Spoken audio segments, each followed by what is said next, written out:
Hello there guys, welcome back to Younes Talks Football, welcome back to a brand new video. I hope you're all doing well today. We have a special guest. Yesterday I told you today was going to be collab number 1.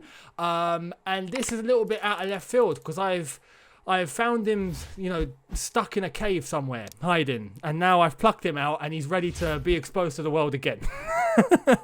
Louis Beneventi. Mate, how many titles have you got now? So, owner, manager of Imperial Wharf, owner of your own Louis Beneventi YouTube channel. Yeah. Owner of the Chelsea Echo. Owner of the Chelsea Echo. Currently renting a house. Also have a 3-wheel van. Was thinking about potentially, getting my brother involved in the business. I've got my granddad who sits in a chair all day. I'm basically Del Boy. I've literally, for those that have, obviously, because I've been pulled out of a cave, I actually have the hat around here somewhere. I've actually grown into the hat that I always used to wear. You had the hat? I've got the hat. Yeah. You've got it? Yeah, I think, it's hanging up outside. I can't actually see it. So it's something where, so I've got my grey one over there, and I've got, my brown one my brown one's in there, but it's like in a load of stuff because obviously I've just moved into my new place, hence the new background. But I've still got the hat. Fair play, man. Fair play. Well, welcome back, first and foremost. I know you've been a very, very, very busy guy. But just before we get into everything, Louis is relaunching his YouTube channel. I'll leave a link in the description. Feel free to go and check out the Imperial Wharf YouTube channel as well. That's a separate entity and doing amazing. Your lads are smashing it at the moment. I'm proud of them. I was there when it began. You were. And now I'm seeing where it is now. It's a completely different spectrum, mate. You've taken it to another level. They are killing it. So Thanks, I hope it continues. I do as well. I really bloody do. Because, I've got nothing left after that. It's going well. Thank you very much for all those kind words as well. Really, really boosting my ego. Put Ole Gunnar Solskjaer to shame. I know Frank Lampard learns from you, so it's all good. He's the reason we're doing. I'm the reason he's doing so well at the minute. It's like, how when Solskjaer came in, there was those rumours that Alex Ferguson was just the one that was picking the team, and then that was it, and then sort of people just sort of cracked on with it. Yeah, that's pretty much what has happened here. I just picked the team for Frank, crack on every week. I told him to sign Chilwell, told him to sign Thiago Silva. Mendy was a bit out of left field. Big Pete came to me, said, "Louis, I've got a really good keeper. I think he'd be quality." And I went, "Do you know what, mate? We'll have a little stab in the dark." Do you know what I mean? And it's worked out great. You know what I mean? Great bit of business done by Marina as well, and Roman's working it fantastically, may I add as well. Great to see him doing what I asked him to do. So there we are, breaking news. Louis is de facto manager of Chelsea Football Club. We just didn't know. No, owner, manager. It's another thing to add to the list of the 7.5 million things that I do in my time. Well, let's get your opinion, right? Because you've been away in terms of the YouTube scene, giving your opinions on Chelsea Football Club. We used to do that together very, very often. Mm-hmm. So it's only right that I felt he should be the first collab that I get during this international break to talk about how Chelsea are doing now, right? And first question: what's your overall thoughts on Chelsea's season so far? I know it's not been that many games, but we've seen a lot and learned a lot. So for where we started, we looked a little bit shaky. Lamb's got to a point where he changed things up, and now we're playing absolutely fantastic. But what's your overall assessment of our season so far? So I feel like it started how last season was, not in terms of, let me rephrase. Not how it started, but how it kind of unfolded, where it was very contrasting in terms of the results that we were getting across the beginning of the season. We play all right, we'd get the results, it wouldn't be as good. Obviously, there was a lot of pressure on players coming in to deliver. Some of them are still trying to find their feet. Havertz is definitely going to be a fantastic player, but we need to understand that takes time, and he's also 21 years of age, so that's something where you can't just throw the book at him. And then obviously Lampard was changing the system, having the same thing where he was changing the two centre halves all the time, and then all of a sudden, I feel like it was really after that Southampton game, and it was obviously coincided with the arrival of Mendy, but you saw a drastic change where we just kind of, it all just fell into place. And we seem to be doing well. I've seen people saying that we're potential title challengers. I think you of all people know how I like to phrase those questions and how to phrase those answers when I'm there going, I'm not saying anything at all. Because I don't particularly want to fall into the trap of, we're going to be amazing, it's all going to work so well, and we get Europa League football. So, it's one of those where I want to be careful in how it's phrased. But we're playing well at the minute. I'm happy with a nice bit of balance in the squad. Edouard Mendy's got big arms. We're sorted. Sorted. Yeah, I know how much of a skeptic you can be, especially in very good times sometimes. But sometimes that's the right thing to do, especially at Chelsea, where, heart conditions and all sorts are a very common thing. So and I'm fat, so I can't exactly be, fucking around with my heart. Do you know what I mean? Sorry, excuse me language. We can't be messing around with that. Do you know what I mean? No, diabetes, high cholesterol around the corner, who knows? I'm all good at the minute, though, so it's all good. You need, the extra priority at the moment, isn't it? Exactly.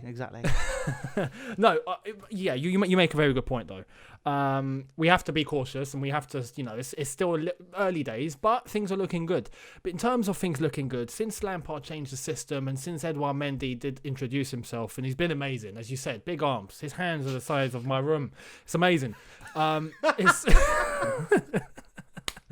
but what key players that we've seen doesn't necessarily have to be signings, even though I know you're going to mention signings, but what key players would you mention and go, yeah, you know what, he's been absolutely, a massive influence to why Chelsea are playing really well now?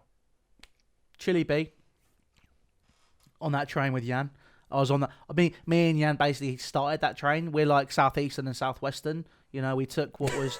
We're just hiking up the prices now, and you've got to get on the ride with us, or do one. Reece James, obviously, in the last couple of games as well, slowly starting to come into his own with that balance of him and Ben Chilwell. Obviously, now kind of working well with each other, both almost similar in the way they like to get forward, and defensively they're both improving as well. And it wasn't hard to improve on what we had at left back beforehand. True. I think Mason Mount deserves credit all the time. Obviously, I already know for a fact that someone's probably either one, clicked off, two, is calling me fat in the comments to try and abuse me, or three, has unsubbed to Younes. So I'm very sorry about that. But Mason Mount is pivotal to this team. He does what I like about Mason Mount as a player, and it's just he almost falls into the same category as Giroud. He does the stuff which people don't see really, really well. And I think that's massively important to the balance of this side as well.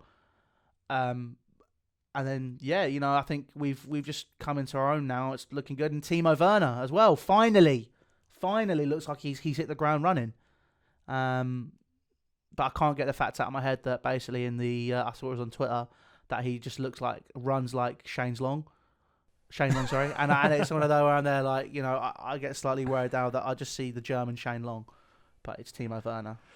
He's not. I said this yesterday. He's not aesthetically pleasing to the eye. He's not, someone that just looks like the model footballer. Do you know what I mean? But he's super effective in what he does, and yeah, man. Even from the left-hand side, which isn't his, it's not where I'd put him, but he's still scoring goals, getting assists. 100%. What more do you want? He's killing it. What about? For me, turned into the main man now. Obviously, in the absence of Pulisic.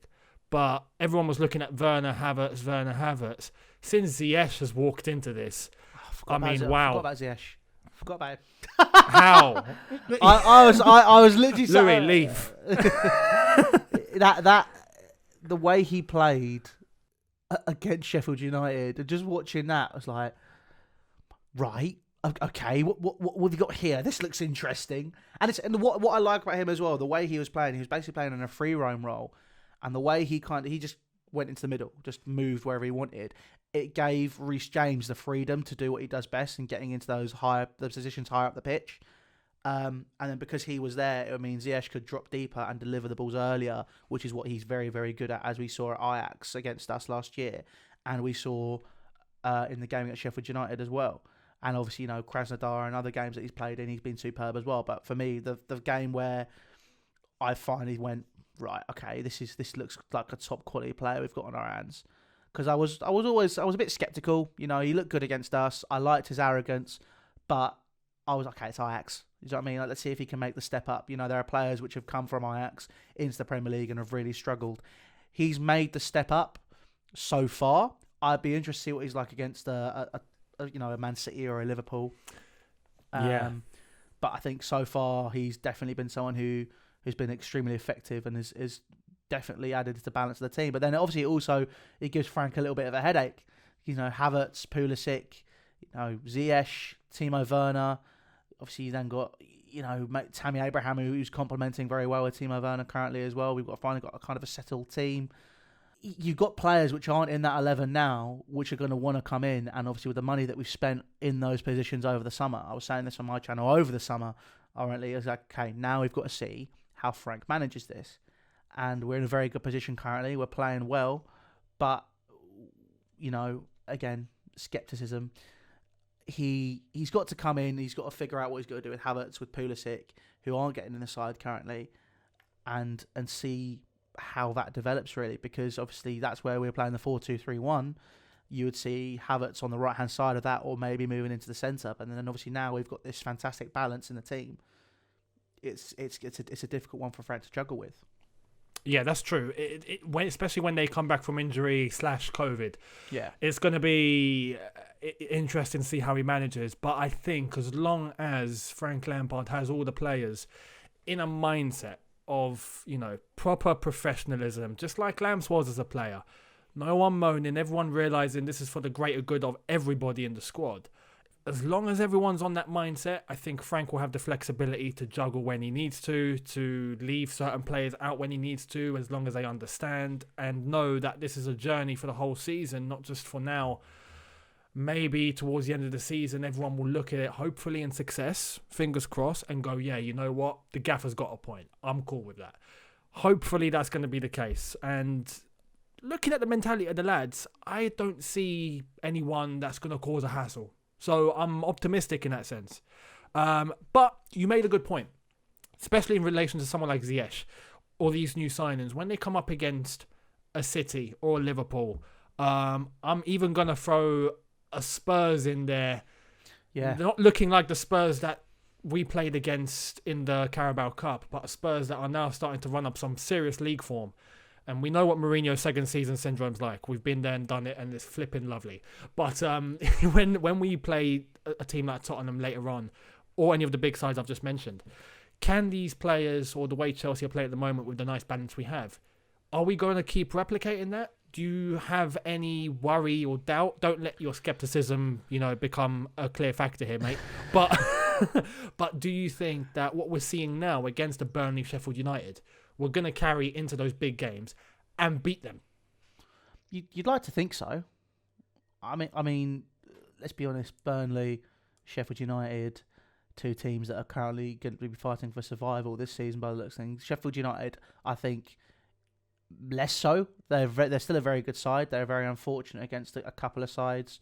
I thought they were quite unfortunate against City, for example. I think that the fact that we did pretty much blow them away could set a marker in comparison to other teams. But you then look at the Liverpool game at the beginning of the season. Yes, it was the second game of the season. I completely accept that. I'm not sitting there and using that as a barometer, because obviously people need to understand, as much as I do and as everyone does, that wasn't, you can't take that as a marker. You can be disappointed with the performance, but you can't take that as a marker and gospel of how we're going to perform. I'd say when we come up against that first challenge, I mean, to be fair, let's just have a little look now. That first challenge is going to be Spurs on the 29th of November. Yeah, so, at the bridge. So, we've got to see what happens. I think if we go into that game and perform, we could be setting down a marker and sort of saying, okay, we finally started to gel now. You need to understand what we're capable of as a club. Let's go forward. Let's go for it now.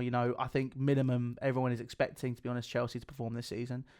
If we spent the amount of money we have, with the squad we have, with the fact that we've actually got a side and a project which is kind of gelling and working together now and understanding where we're going, you can't finish lower than we did last year. third is probably going to be a minimum. Second, potentially, with how City are playing. Well, obviously, we'll have to cross bridge we come to it, unless Aston Villa become, the force they did in the 1980s, which undoubtedly they haven't shut up about. We'll have to see what happens. But, I'd like to think that we can beat these sides now that everyone's starting to gel together. And do you think, last one, do you think, especially after watching Liverpool City yesterday, and these teams that we've been looking, to for some growth and to see if they've developed.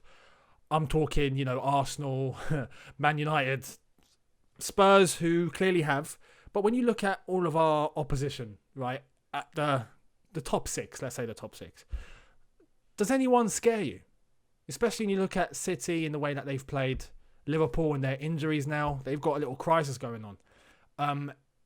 Do you feel fearful like you did maybe last season when we looked at Liverpool City? Do you look at this season and go, you know what? They're not that special now. No, I don't go in thinking they're not that special. You know me. I look, they're quality sides. I think you've got to separate out what we're looking at. You're looking at City and Liverpool, Premier League titles, 3 between them over the past 3 years. Sides which, go to war with each other, fantastic players. A team that's gelled, a project which is working, which is obviously what we're aiming for. You're looking at the finished article there. That's a different kettle of fish in comparison to Arsenal, Manchester United and Tottenham. Tottenham is probably the strongest out of the 3. Arsenal look like they're struggling. I think, Mikel Arteta, I don't think he's a bad coach. I think some Arsenal fans are quite unfair on him in terms of, look, he's walked into a club which is an absolute mess.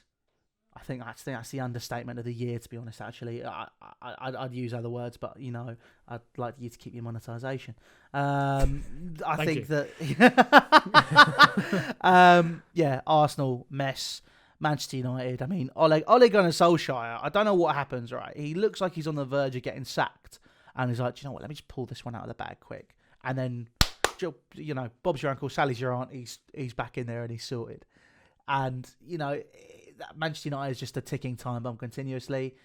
They are what Arsenal were a few years ago. They're still a massive club with a lot of history, but I don't consider it a massive deal anymore. I think when we did play them, to be fair, we gave them far too much respect. But I think that's mainly down to the fact that Frank was worried about last season, looking at the results they got against us then. He didn't want it to happen again. We're kind of in the middle. I think Tottenham's going to be the toughest challenge other than City and Liverpool. We beat City last year. We're a better side now, so we can probably take the game to them again. I think whenever we have played them with Frank, we've looked good. It's just been very unfortunate. But yeah, Liverpool is always a side I'm going to be looking at going, oh my God, we're going to play this lot again. And we know full well that they're going to want to come to the races and they're going to want to prove a point, especially with Frank and Jurgen Klopp's apparent rivalry now. Plus, if we do beat Liverpool, God, that feels good. I like destroying the entitlement of people. It's brilliant. That would be huge. If we got a result against Liverpool, for example, that would be a massive statement. Yeah. Massive.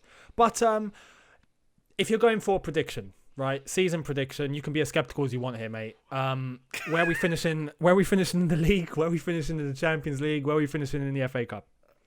Okay. I'm going to be less sceptical right now because I didn't think City, as much as I'd like to give them respect, and I say, third should be a minimum, and I said that as a minimum, I think we could be looking at second this year if we carry on this vein of form. I don't think we'll win the league, but I think we'll push it, and then next year will be when it clicks, maybe. We're getting out of our group in the Champions League. It depends who we draw. I don't think you can really call the group stages, the knockout phase, until you see what's in front of you. I'd like to think quarters, but I'm only saying that because when you get to the quarterfinals, there's 8 quality teams in there, so it's going to be difficult to call past that. And FA Cup, let's screw it. Let's just improve on last year. Let's go and win the damn thing. Lovely jubbly. Lovely jubbly, Doughboy. Thank you, mate. Yeah, honestly, Louis, been a pleasure. Thank you so much for coming on. Me, man. It's been great. And yeah, good to see you. And See mate, we will definitely be doing this again very soon. But for everyone watching, go into the description. Do check out his channel. Give it a sub. He's relaunching very soon, so videos will be coming up there on the frequent basis. Imperial Wharf, make sure you're sub to them and follow Louis' journey as gaffer. Maybe we're looking at a future Chelsea manager. Who knows? Even though technically he's managing now, but we're not meant to know that. Yeah, no, there's giveaways on both channels coming as well. So if you, I'm what 5 subscribers away from 5k or something on my personal. So if you head across to there, there'll be a giveaway at 5k. And then Imperial Wharf, we've got some tasty little things coming. I mean, we got a new kit launching soon. We're going to be giving away shirts. We got lots of other stuff as well. So yeah, you can head across that. It'd be great. Younes, I'll cut you a deal, mate. I'll cut you a deal. Yeah. This is what we'll do. I'll give you a free shirt anyway. How about that? Have some of that. You know what I mean? You give me what? Give you a free shirt anyway. Do you know what I mean? Just slide it in there. Do you know what I mean? Lovely. Brilliant. I'll wear it on my next video. How's that sound? Okay, it's sorted. I'll send it across. No, Louis, thank you for coming on, mate.